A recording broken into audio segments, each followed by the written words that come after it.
Bonjour, bonjour et bienvenue sur ce nouveau webinaire. Nous allons commencer dans quelques petits instants, juste le temps de patienter pour que les derniers participants puissent se connecter.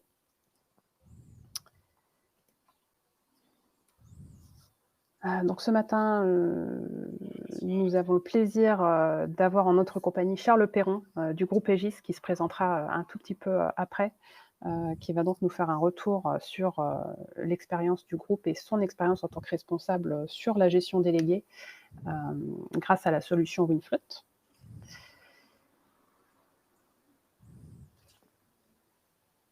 Donc allez, on se dit qu'on est parti. Donc bienvenue pour ce dernier volet de notre cycle de 4 webinaires concernant le fleet management, donc la gestion déléguée de flotte de véhicules. Et aujourd'hui, nous abordons un sujet un petit peu différent. En effet, on va parler d'un retour d'expérience du groupe Egis sur justement sa gestion déléguée. Donc je suis Céline Rebret, je suis la responsable marketing chez Winfloat et à mes côtés se trouve Charles Perron que je vais laisser se présenter. Oui, bonjour à toutes et tous. Je suis Charles Perron, donc je suis le mobility manager du groupe Egis depuis 2017. Donc je m'occupe de l'ensemble de la mobilité du groupe Egis, dont on va dire 2 mots plus tard, je crois. Donc voilà, je suis Au en moins. charge de la flotte auto et de l'ensemble de la mobilité, travel expense et tous les sujets qui sont liés à la mobilité du groupe pour le coup. Un sujet assez large en effet. Alors pour vous présenter brièvement, notre intention, c'est donc de vous proposer un cycle de webinaires qui était dédié au fleet management pour, partager notre expérience, l'expérience aussi acquise, au travers de nos clients. Faire part d'un constat, hein, que le métier change, évolue, se complexifie, d'autant plus avec, des enjeux de plus en plus, forts, au niveau de la réglementation, au niveau des incitations pour le verdissement des flottes, et avec un aspect évidemment, pratique organisationnel et économique, qu'il est nécessaire de prendre en compte. Donc ce webinaire est le 4e, d'une série de 4.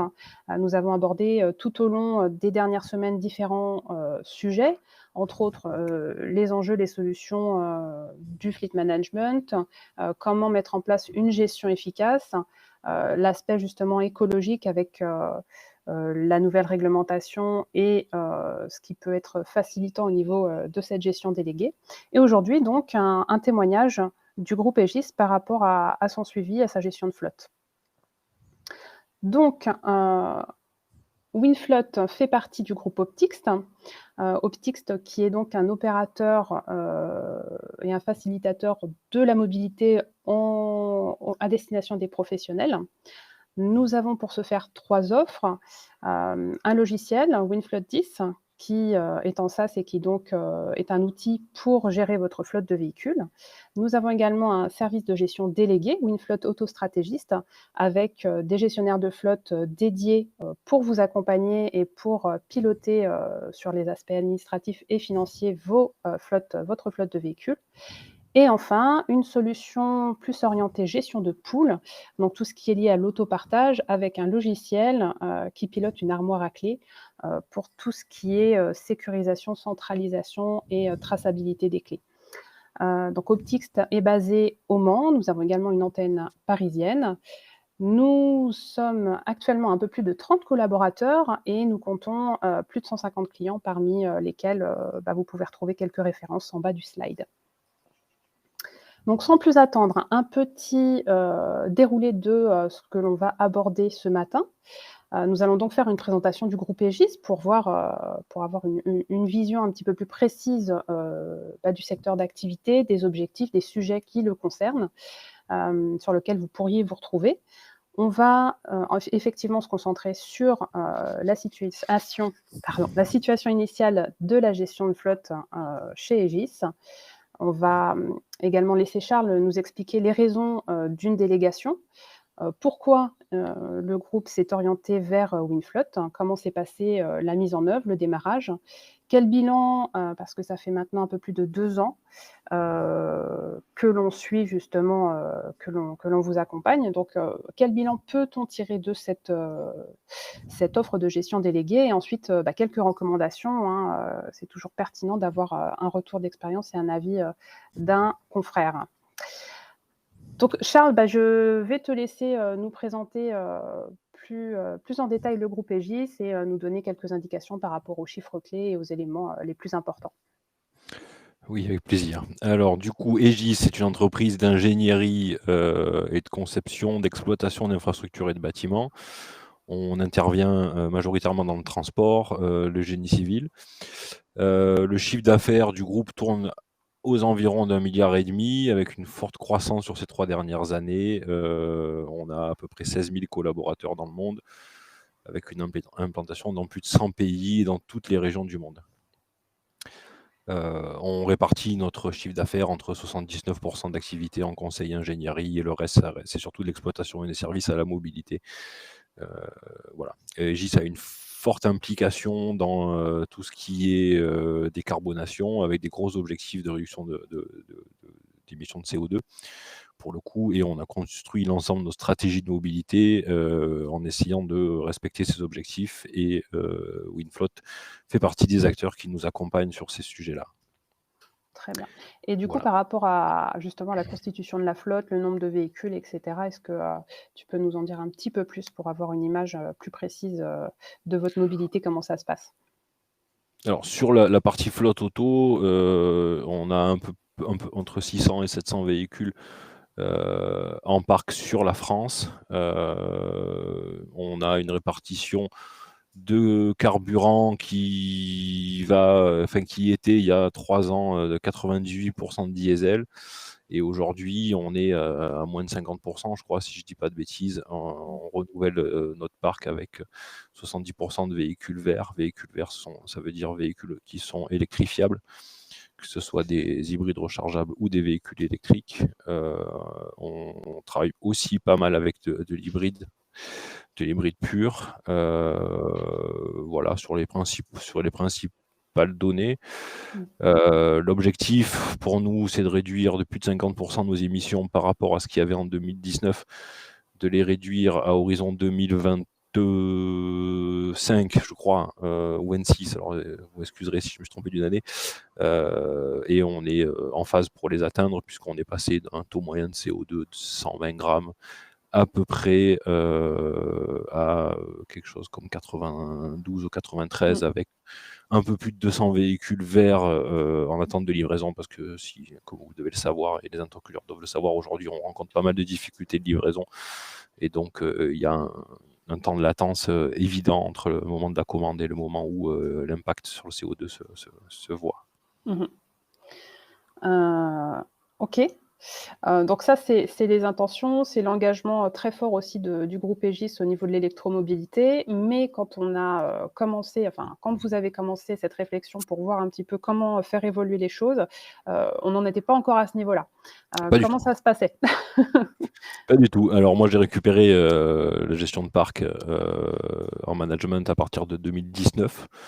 2018 exactement.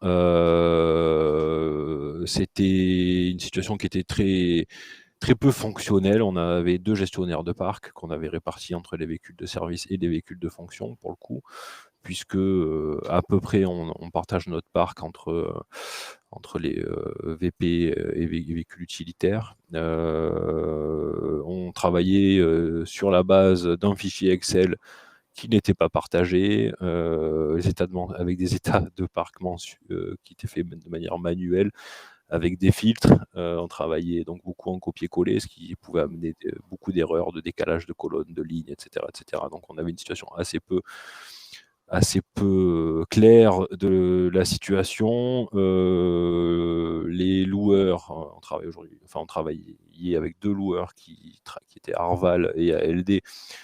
On avait du mal à faire correspondre des états de parc avec ce que nous on avait comme vision. Les avenants étaient souvent pas complétés dans les fichiers Excel, enfin, etc., etc. Donc il y avait toute une situation qui était très compliquée. et assez peu efficiente. On avait 95% pardon, de nos contrats qui étaient plus à jour sur un parc qui était à ce moment-là aux alentours des 580 véhicules.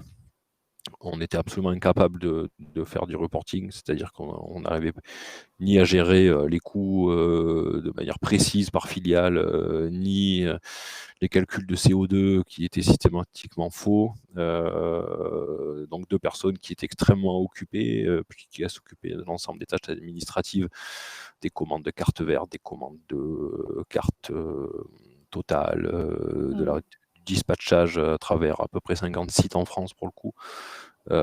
Donc c'était extrêmement chronophage et avec très très peu de visibilité et surtout une efficacité très faible. Donc ça, c'est un petit peu le bilan catastrophique qu'on a pu faire à la prise de fonction. Enfin, à ma prise de fonction pour le coup. Donc effectivement, il fallait qu'on s'emploie à faire évoluer ce schéma-là. Donc rapidement, moi je suis resté dans une phase de diagnostic qui a duré 6 à 9 mois en essayant de recadrer les process, de revoir comment on pouvait fonctionner tout en gardant la même organisation.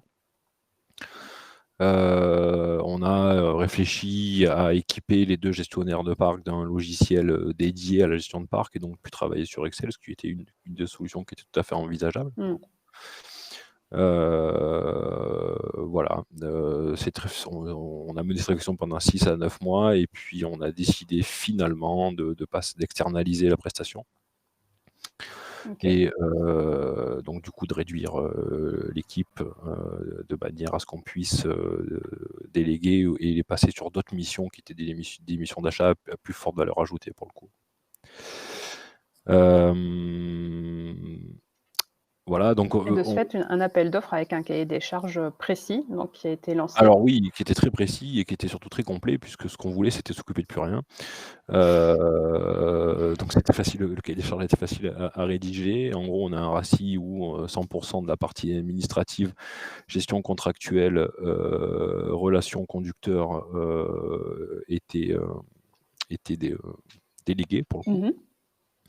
On gardait juste accompagner ce qu'on voulait garder, c'était accompagner d'experts, garder la stratégie du côté du groupe. Donc ça fait partie des choses qu'on n'a pas complètement externalisées. Et voilà, cette notion de pilotage aussi, parce que ça reste quand même important. C'est toi qui es en charge aussi de cette vision globale, de t'assurer que les objectifs et les sujets sont bien traités, etc. Il y a quand même ce suivi qui est très important. Oui, ça fait partie des éléments dont je voulais faire part après, mais effectivement, moi, il est hors de question que je perde de vue la gestion courante de ma flotte et des différents éléments. Donc, effectivement, j'ai gardé quand même une vision très proche en travaillant avec WinFloat, une vision très proche de ce qui se passe. Et j'ose espérer que je suis en capacité aujourd'hui de chiffrer et d'évaluer complètement ce qui se passe sur ma gestion de parc pour le coup. Oui, on le verra juste après. C'est vrai qu'il y a des outils, des fonctionnalités qui permettent ensuite d'avoir des indicateurs, des suivis plus détaillés. Mais par rapport à cet appel d'offres, finalement, le choix s'est tourné vers la solution WinFloat. Il y avait des raisons à ce choix. Alors nous, on n'est pas dans les marchés publics, donc on a le droit à la subjectivité pour le coup. Et donc, effectivement, on avait une qualité d'offre qui a été remise, qui répondait à l'ensemble du cahier des charges, donc avec un RACI complet, ce que je vous expliquais au départ. On a évidemment participé à la démonstration et la présentation du logiciel qui, dans un premier temps, dans la réflexion avec WinFloat, faisait partie des options, c'est-à-dire juste prendre le logiciel. Donc c'est un logiciel que j'avais du coup demandé à manipuler. Et donc on s'est aperçu que c'était un logiciel qui était très user-friendly. Alors c'est des mots qui sont un petit peu des anglicismes, mais pour le coup qui était visuellement très On travaille sur l'aspect ergonomique et prise en main. Exactement, on avait les principaux éléments de parc visibles dès la prise en main, et puis l'utilisation qui était assez instinctive et extrêmement complète de mon point de vue pour le coup.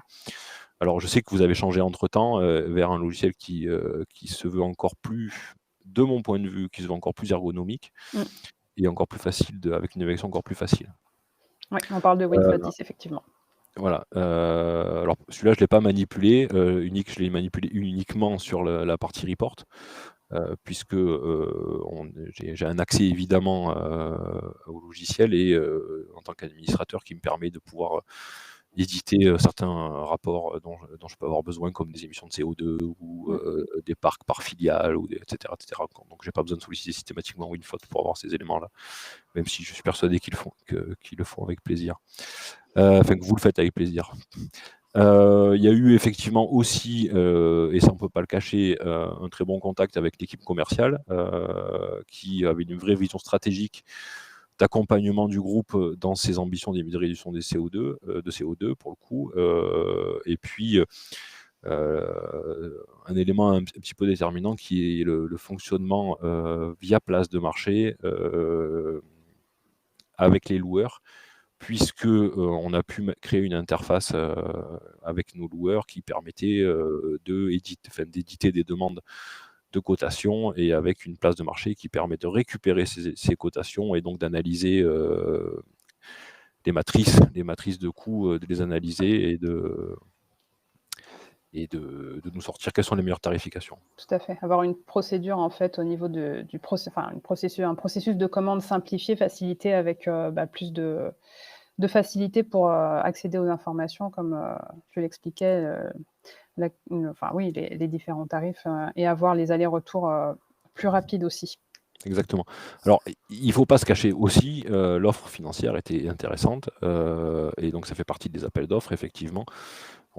La tarification proposée par WinFlow pour une gestion complètement déléguée correspondait à ce qu'on avait envisagé et était complètement dans les standards du marché. Donc, avec un cahier des charges rempli et une tarification qui fonctionnait, on a vite choisi WinFlow. On ne s'est pas posé la question rapidement. Très bien. Et alors, à ce moment-là, au niveau de la mise en œuvre, comment ça s'est déroulé? Parce que ce n'était pas forcément évident de passer de l'état que tu nous as décrit à une gestion plus fluide, avec des données de qualité actuelle, etc. Alors oui, c'est la partie un peu dure. Effectivement, le démarrage a été très complexe. Non pas que WinFlow était en incapacité d'absorber les éléments qu'on pouvait lui donner, mais que c'est que nos données n'étaient pas forcément tout à fait propres. Donc ça, c'est ce que j'avais expliqué dès le départ. Et puis en seconde partie, c'est parce qu'on a une organisation qui est extrêmement complexe, et que donc il a fallu mettre en place tout un tas de schémas et de process de validation, notamment qui correspondaient à l'organisation du groupe. On est un groupe extrêmement décentralisé avec, comme je vous l'ai dit, à peu près 50 agences en France, des référents dans toutes nos filiales, puisqu'on a, je ne sais plus si on a entre 40 ou 50 filiales. Ah bah c'est marqué 50 filiales. Pardon. Et donc, qui dit 50 filiales, dit 50 directeurs financiers, 50 DRH, même si on a réussi à compacter tout ça. Et donc, on avait une organisation extrêmement complexe qu'il a fallu déjà, de votre côté, ingurgiter, et puis que vous soyez en capacité de reproduire en termes de fonctionnement ce qui se passe, en termes de fonctionnement et de validation, reproduire de manière digitalisée et dématérialisée l'ensemble de nos process. Oui, donc, il y a toujours un délai d'adaptation de toute façon. On avait prévu 3 mois, on en a mis le double. On a bien été accompagné par les techniciens de WinFlow qui, du coup, ont mis en place des choses qui n'étaient pas prévues normalement, cahier des charges, notamment un processus qui s'appelle ITEROP, qui est un processus de validation et de flux d'informations complètement dématérialisé. Donc, ça nous a bien aidé. Pour automatiser les procédures. Exactement. On a complètement construit les pyramides de décision et de hiérarchie et de choix via ce logiciel-là. Et après, on n'a plus, entre guillemets, plus que eu à le mettre en application. Donc, c'était extrêmement aidant pour le coup de pouvoir utiliser ce logiciel complémentaire. Effectivement. Sachant que, bah, oui, le délai, pour la mise en place et le fonctionnement était un poil plus long, mais l'idée, c'était d'avoir un accompagnement et en fait, ce qui est le plus important pour nous, c'est la direction et pas la vitesse. À partir du Oui, moment où on se met d'accord, où tout est raccord justement en termes de procédure, méthodologie, organisation, ensuite, bah, c'est plus facile. non, C'est complètement. un Alors, en gain de fait, temps pour quand la je dis que ça suite. a mis 7 mois, c'est pour tourner à plein régime. Après, effectivement, on était en go live très rapidement, en 3 mois, puisque vous êtes mis via les API, enfin via les connecteurs, on va dire. Je vais essayer via les connecteurs, vous avez rapidement récupéré les parcs et le parc mis à jour auprès de nos loueurs. Donc il y a des flux entrants et sortants qui se font entre WinFloat et les loueurs pour le coup.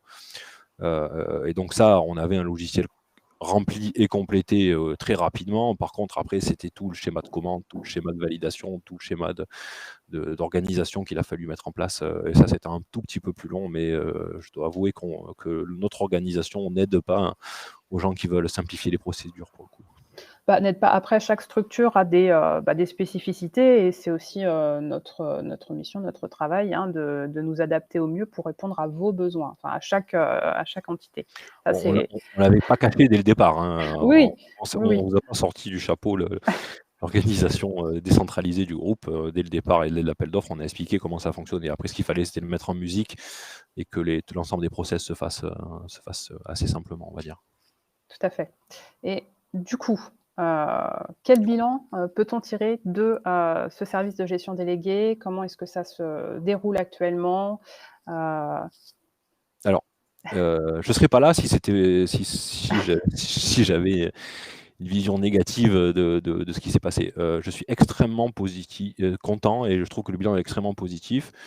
Heu, on a on est passé d'une gestion, on va dire, très amateuriste, on va dire, à une gestion très professionnelle. Aujourd'hui, notre parc a cru, donc on annonce 650 véhicules, mais je pense qu'on est plus près des 700 que des 650. Donc, mmh, on a une vraie croissance de parc. On a même rajouté un loueur complémentaire, d'autres marques dans notre catalogue, un fournisseur en plus sur la moyenne durée, une gestion d'assurance et la gestion de nos cartes, Total puisqu'on est en direct avec Total. On va bientôt, ça va être un secret, j'espère que personne n'écoute, chez les loueurs, mais on va bientôt aussi externaliser la prestation pneumatique et donc qui va passer en gestion WinFloat. mmh.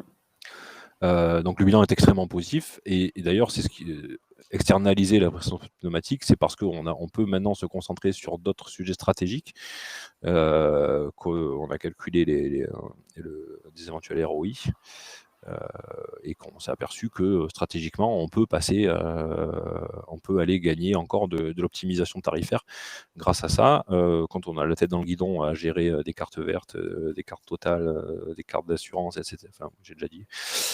Effectivement, on a moins de possibilités de se concentrer sur la stratégie globale.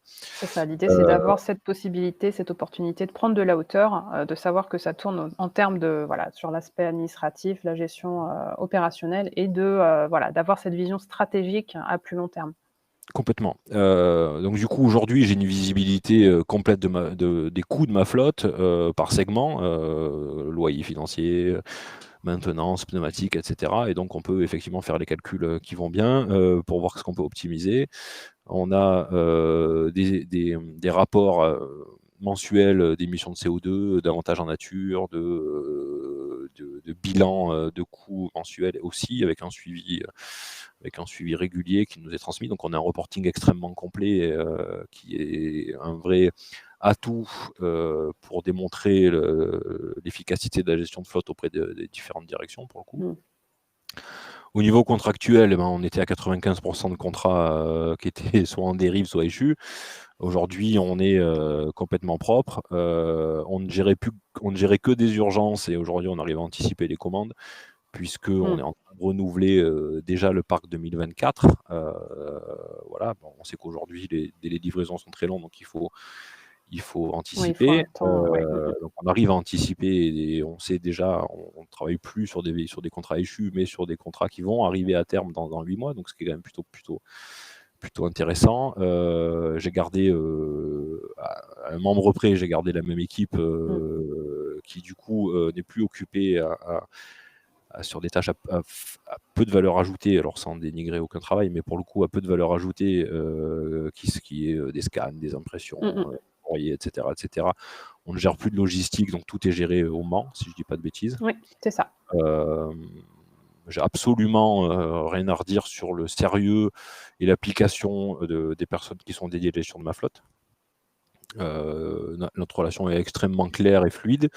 On fait un point hebdomadaire tous les lundis matins pour traiter les cas qui peuvent être éventuellement complexes ou si on a besoin d'intervention de ma part auprès d'un fournisseur, etc., etc. Nos clients internes sont ravis puisqu'ils ont un guichet unique sur lequel ils peuvent demander tout type d'informations. Ça va de on en est où de la commande de ma nouvelle voiture à j'ai crevé, je suis sur l'autoroute, qu'est-ce que je dois faire? On a un guichet qui permet d'accéder à toutes ces informations-là. Et puis, comme je vous l'ai dit, la direction est ravie de pouvoir s'appuyer sur des reports qui sont propres et qui correspondent à la réalité de ce qui est présenté. Donc si on compare, on prend tous ces points qui sont très positifs versus le coût qui est selon moi plutôt raisonnable, on arrive à un bilan extrêmement positif, même financier, où je pense qu'on est sur une opération qui nous fait gagner de l'argent pour le coup, je pense. C'est positif alors. Très bien. Et par rapport justement à ce que tu viens de nous expliquer, à ce qu'on a vu, parce qu'on va arriver un petit peu au terme de ce webinaire, est-ce que tu aurais des recommandations, des conseils justement pour d'autres responsables de flotte ou d'autres professionnels qui sont en réflexion par rapport à une gestion déléguée ou même s'équiper d'un outil? Alors, on a chacun nos craintes. Moi, ma crainte, qui est probablement liée à mon tempérament, c'était de la perte de contrôle, en fait. Donc j'avais une vraie appréhension de me dire: «Si je vois pas ce qui se passe,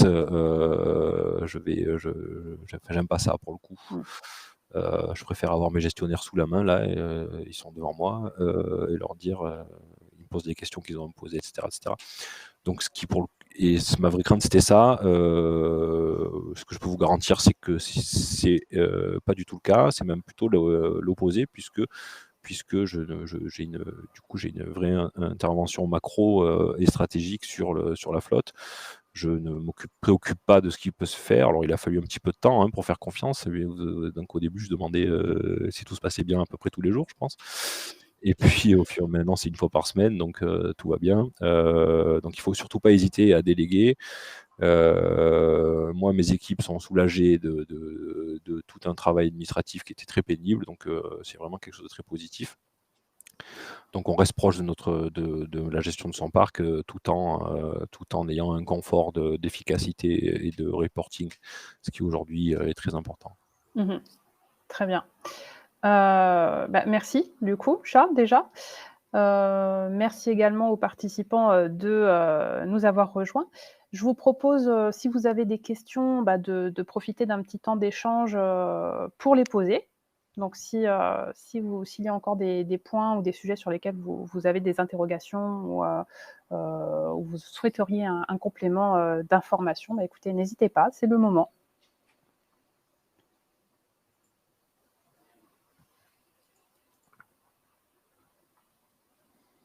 Du coup, les gens là, ils peuvent parler, c'est ça? Ou il faut qu'ils Alors écrivent? parler non, mais ouais, au travers du chat, vous pouvez poser vos questions. On ne les entendra pas malheureusement, mais on pourra répondre aux questions qui sont posées au travers du chat, s'il y en a. Mais pour l'instant, je ne vois personne écrire. C'est que j'ai été très clair, C'était visiblement. très clair.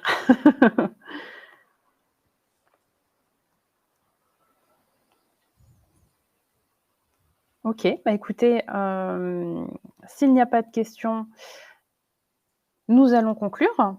Donc je vais vous inviter, au niveau des participants à remplir un tout petit questionnaire très court qui va nous permettre justement d'avoir, votre retour et de nous améliorer, nous, par rapport au prochain cycle, que nous allons, proposer.